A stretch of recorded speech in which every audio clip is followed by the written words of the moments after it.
Une question qu'on se pose très souvent quand il s'agit d'acheter un nouveau smartphone. Faut-il acheter le smartphone qui est sorti la même année ou acheter un smartphone qui est sorti l'année précédente? Dans cette vidéo, je vais répondre à cette question, donc let's take a look. Pour aller directement dans le vif du sujet, commençons par le prix parce que c'est la première chose qui nous trouble dans nos choix quand il s'agit d'acheter un nouveau smartphone. Prenons deux exemples de smartphones de chez Huawei. Le premier, le Huawei P30 Pro qui coûte actuellement 34 999, qui est sorti mondialement en décembre 2019, et le Huawei P40 Pro qui coûte 39 999 qui est sorti en avril 2020, donc cette année-ci. Deux bons smartphones qui n'a pas vraiment beaucoup d'écart entre la date de sortie et le prix, mais logiquement parlant, on va tous aller sur le P40 Pro parce qu'il sera déjà à jour et il y aura bien sûr beaucoup d'autres fonctionnalités améliorées. Encore deux petits exemples tout simples. Prenons cette fois-ci le Samsung Galaxy A20s sorti en septembre 2019 qui coûte actuellement 5 590 prix promo et le prix normal c'est 7 590 contre le Samsung Galaxy A21s sorti en mai 2020 qui coûte 9 790 prix normal. Deux bons smartphones de milieu de gamme du côté de Samsung, certes, mais si je vous montre les specs, et ça rentre parfaitement dans le deuxième point où je voulais en venir, les spécifications. Comme vous le voyez, le Samsung Galaxy A21s a le meilleur spec, un Android 10, caméra principale de 48 mégapixels, etc.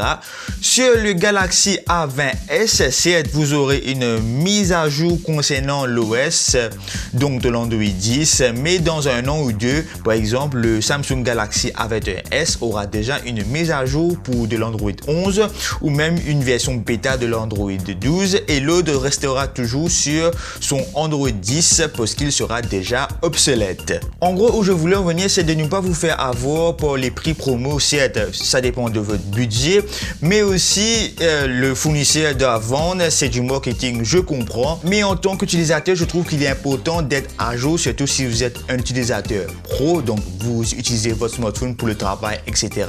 Mais même pour une utilisation normale, comparer le prix, c'est bien, mais il faut être aussi vigilant sur les specs.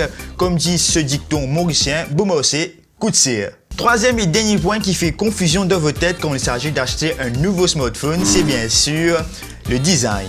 Même si les goûts ne se discutent pas, cette question dépend vraiment de votre utilisation quotidienne. Par exemple, moi j'utilise le Huawei Y9 Prime 2019 que j'ai acheté en décembre dernier pour 9000 roupies.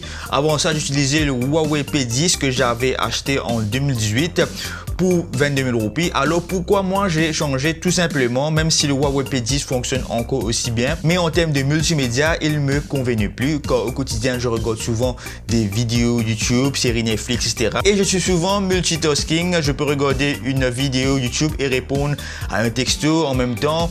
Et avoir un grand écran change beaucoup la donne. 6,59 pouces pour le Huawei Y9 Prime 2019 contre 5,1 pouces pour le P10. Certes, j'ai perdu en qualité de photo sur le nombre de pixels, 16 mégapixels pour le Y9 Prime contre 20 mégapixels pour le Huawei P10, mais c'est pas le nombre de pixels qui va rendre votre photo meilleure. Mais je sais aussi que j'aurai encore 2 ans de mise à jour sur le Y9, tandis que le Huawei P10 est déjà obsolète. Personnellement, je trouve qu'il est important d'acheter un nouveau smartphone qui est sorti la même année. Ça vous garantit 2-3 ans de mise à jour, mais ça dépend aussi de votre utilisation quotidienne, donc, et aussi le prix et le design, ça se discute pas, mais je trouve qu'il est important d'être souvent à jour. Et pour les fans d'Apple, je vous laisse deviner pourquoi je n'ai pas donné d'exemple d'iPhone dans cette vidéo. Enfin bref, je vous laisse liker la vidéo, de partager au max et aussi de mettre en commentaire si vous avez apprécié un peu la qualité de la vidéo qui a changé un peu. Donc n'oubliez pas aussi de me suivre sur les réseaux sociaux, Instagram, Twitter et Facebook. Sur ce, je vous embrasse. Prenez soin de vous, la Tech Family. La bise. Ciao.